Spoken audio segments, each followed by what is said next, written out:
शिकार होकर यहां थोड़ा इमोशनल यात्रा की तरफ बढ़ गए जोगी जी, और उन्होंने कहा कि मौत के करीब पहुंच गया था। जब किसी को उम्मीद ही नहीं थी कि मैं जीवित बच सकूंगा, तब भी अपने आराध से मेरे जीवन के लिए आप लोगों ने प्रार्थना की और आपकी दुआओं का ही असर है कि मुझे एक नया जीवन मिल भी गया। जब मेरे हाथ से सत्ता चली गई और मेरे विरोधियों ने मुझे कमजोर बताने और बनाने में कोई कसर नहीं छोड़ी। इस शब्द को जरा हम लोग डिस्कस भी करेंगे बाद में चर्चा में, क्योंकि ये विरोधी है कौन। तब भी आप कंधे से कंधा मिलाकर साथ चलते रहे। आपका संबल मुझे ताकत देता रहा और एक पल के लिए आपने मुझे यह महसूस नहीं होने दिया कि मैं किसी से भी कमजोर हूं।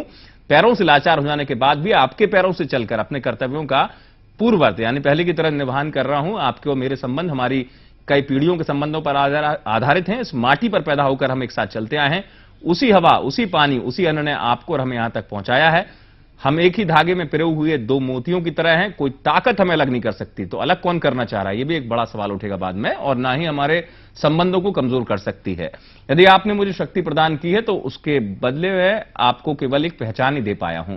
भारत के किसी कोने में भी यदि आप अपना परिचय देते हुए यह कहेंगे कि आप उस क्षेत्र के निवासी हैं जहां से अजीत जोगी विधायक हैं, तो प्रतिक्रिया में आपको जो अपनापन मिलेगा उससे आपको अवश्य गर्व की अनुभूति होगी। आपको दी गई उसी पहचान के आधार पर फिर निवेदन कर रहा हूं कि इस बार की जो चुनाव है नवंबर में, 5 वर्षों के लिए मुझे अपना कमियां यानी जनप्रतिनिधियां बनाएं, और मैं जानता हूं कि इन भावनाओं को ध्यान में रखकर आप मेरी तमाम कमियों और भूलों को नजरअंदाज करके मुझे पहले से भी ज्यादा वोटों से जिताएंगे। आपका ऋणी अजीत जोगी। चिट्ठी में तमाम बातें आ गई। आपने चिट्ठी ध्यान से देखी होगी, मैं बार बार पढ़ के और बीच बीच में इस बात को स्पष्ट कर रहा था कि जोगी जी ने जितने जज्बात थे सब उड़ेल डाले, और इस चिट्ठी में कमाल की बात यह कि जज्बात के साथ आक्रोश भी बीच बीच में था, वो भी बात करेंगे। मोबाइल और ईमेल के इस जमाने में अपनों ने भले ही चिट्ठियां लिखनी बंद कर दी हो, लेकिन सियासत में आज भी चिट्ठियों का जोर बरकरार है। छत्तीसगढ़ हो या मध्य प्रदेश, तमाम राजनेता विरोधियों पर निशाना साधना हो या फिर चुनावी मौसम में वोटरों को लुभाना हो, चिट्ठियों का सहारा लेते रहे। मजे की बात यह कि सामने वाला चिट्ठियों का जवाब दे या ना दे, लिखने वाले कलम लगातार चलाए जा रहे हैं।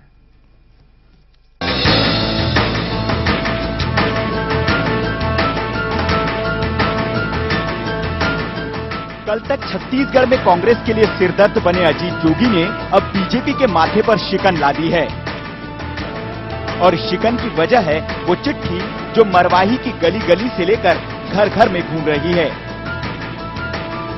जोगी ने जिस अंदाज में चिट्ठी लिखी है उसमें पार्टी आलाकमान से लेकर मतदाताओं दोनों को भावनात्मक तरीके से अपने वर्चस्व की दुहाई देकर संदेश देने की कोशिश की गई है।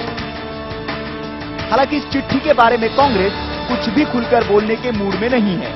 उन्होंने क्या पत्र लिखा है, कैसे लिखा है, किन कारणों से लिखा है, इसकी मुझे जानकारी नहीं है, लेकिन एक बात मैं पूरे दावे के साथ कह सकता हूं कि श्री अजीत जोगी का हर निर्णय और हर कदम पार्टी हित में ही होगा, सोच समझकर ही किया। सियासत में वैसे तो चिट्ठियों को तवज्जो कम ही मिलती है, लेकिन इस चिट्ठी ने बीजेपी की नींद जरूर उड़ा दी है, क्योंकि वो जानती है कि जोगी के जनाधार वाले इलाके के साथ ही प्रदेश में भी जोगी की ये भावनात्मक चिट्ठी बीजेपी का खेल बिगाड़ सकती है।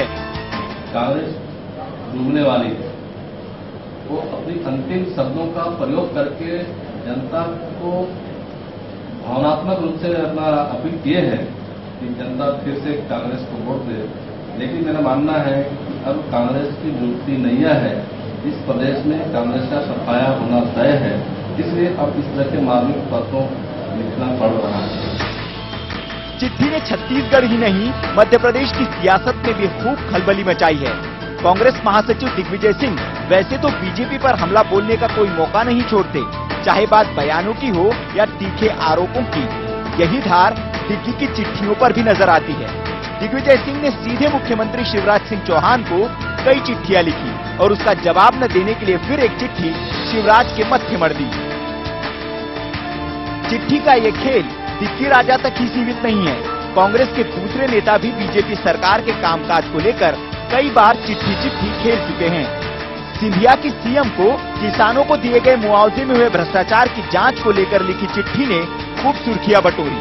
नेता प्रतिपक्ष अजय सिंह तो फरवरी महीने से ऐसा लग रहा है कि हर महीने ही सीएम के नाम एक कटाक्ष भरी चिट्ठी भेज देते हैं। शिवराज सिंह चौहान जैसे मुख्यमंत्री हमने कम देखे हैं जो इतनी मोटी चमड़ी के हैं कि